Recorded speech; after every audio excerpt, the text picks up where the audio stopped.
In example 2, we're going to look at compound interest. So this is a little bit different than simple interest in that it's calculated on the principal plus any interest that you've already earned.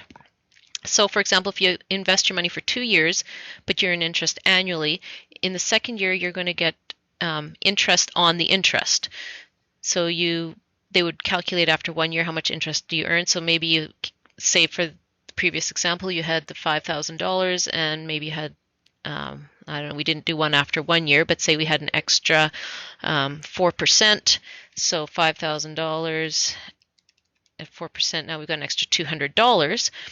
The next year they're going to calculate the interest on $5,200. So this is compounding, which means you're actually going to get more each time.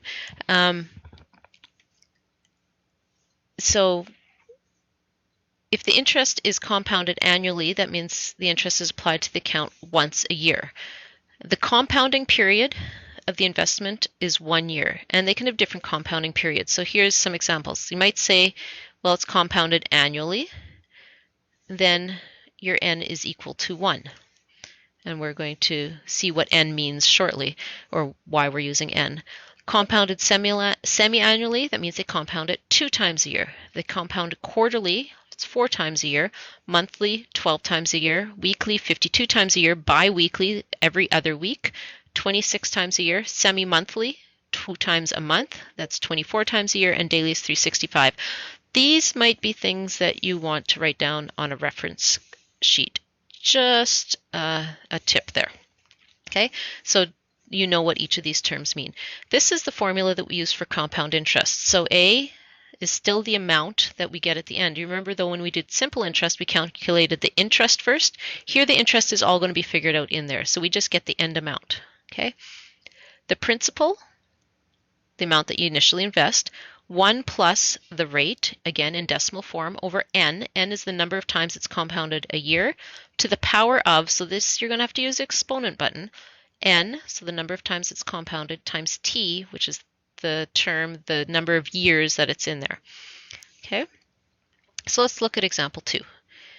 So how much interest would you earn on $1,000 deposited in an account that pays 4% per annum? So this is my rate, this is my principal, compounded annually, so n equals 1, if you left it for 2 years, so t equals 2. Oops, r equals 0.04, because that's 4%, so that's 4 out of 100.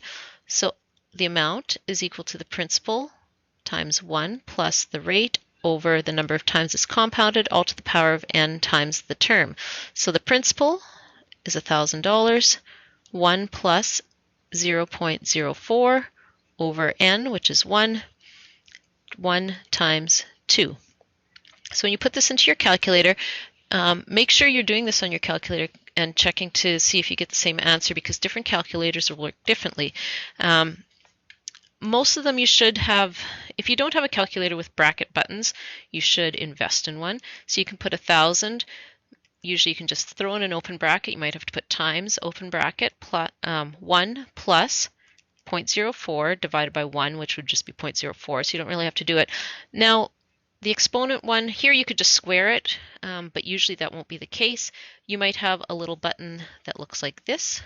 You might have a y to the x button. Those are kind of the most common ones. If you don't have either of those, bring your calculator to me and we'll find it.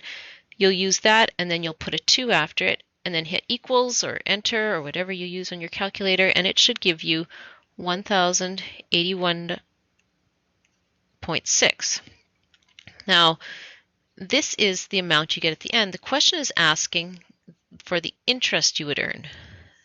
Well, you're not earning that much interest. What you earned was anything that's over 1,000. So interest is equal to the amount minus the principal in this case. So the amount at the end is 1,081.60 minus the principal. And I added that 0 to make it like money. And that'll give you $81.60. Remember, whenever you're writing money, write it the way we would, which is to 2 decimal places.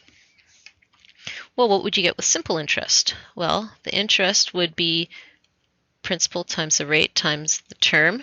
So if this were simple interest instead of compounded, it would be 1,000 times the rate, which is 0.04, times the term, which is 2. And when you multiply that out, you get just 80.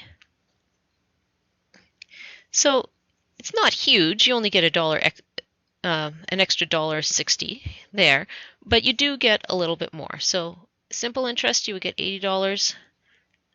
Compounding once a year, you would get $81.60. You compound more times, this starts adding up a little bit more. But these are the two different interests you would get in that case.